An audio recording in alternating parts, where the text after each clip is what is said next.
दुसरा एक जे एक सिनारिओ असतो मोतीबिंदूच्या ऑपरेशन नंतर, की काही वेळा मोतीबिंदूच्या ऑपरेशन नंतर जी लेन्स बसवली जाते, मे बी एक 500,000 केसेसमध्ये एखादी वेळा अशा वेळा होऊ शकतं की त्याला सपोर्ट चांगला नसतो. म्हणजे ती लेन्स आपल्या जागेवर न असता त्याला आम्ही सबलक्सेटेड किंवा हललेली लेन्स आहे किंवा डिस्लोकेटेड म्हणजे खाली मागच्या बाजूला गेलेली लेन्स असं म्हणतो आम्ही.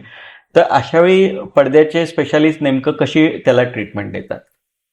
जर मोतीबिंदू नंतर खूप लवकर लेन्स सरकलेली असेल किंवा काही कारणाने लेन्स सरकलेली असेल किंवा तुम्ही खूप मोतीबिंदू पिकवून आलेला आहे, त्याच्यानंतर जे ऑपरेशन ज्या बॅगमध्ये आपण लेन्स टाकतोय ती बॅग जर सरकलेली असेल तर शक्यतो जे लेन्स आपण टाकलेला आहे तो सरकतो.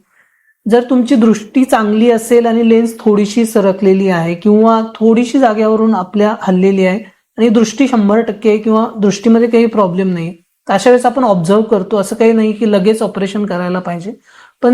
पण जर काही वर्षांनी किंवा काही महिन्यांनी लेन्स सरकली, कधी कधी आपली जी बॅग असते ज्याच्यामध्ये आपण लेन्स टाकतो ती कमकुवत असते, त्याच्यामुळे शक्यतो सरकतो. काही आजार असतात डोळ्याचे ज्याच्यामध्ये पुढे चालून भविष्यात बॅग सरकण्याचा धोका असतो.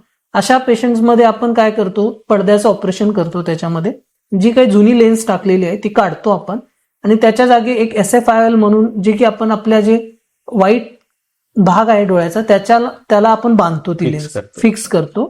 त्याच्यामुळे भविष्यात असं काही जर लेन्स सरकली असेल तर आपल्याकडे बरेच ऑप्शन्स अवेलेबल आहेत, त्याच्यानुसार आपण करू शकतो सर्जरी.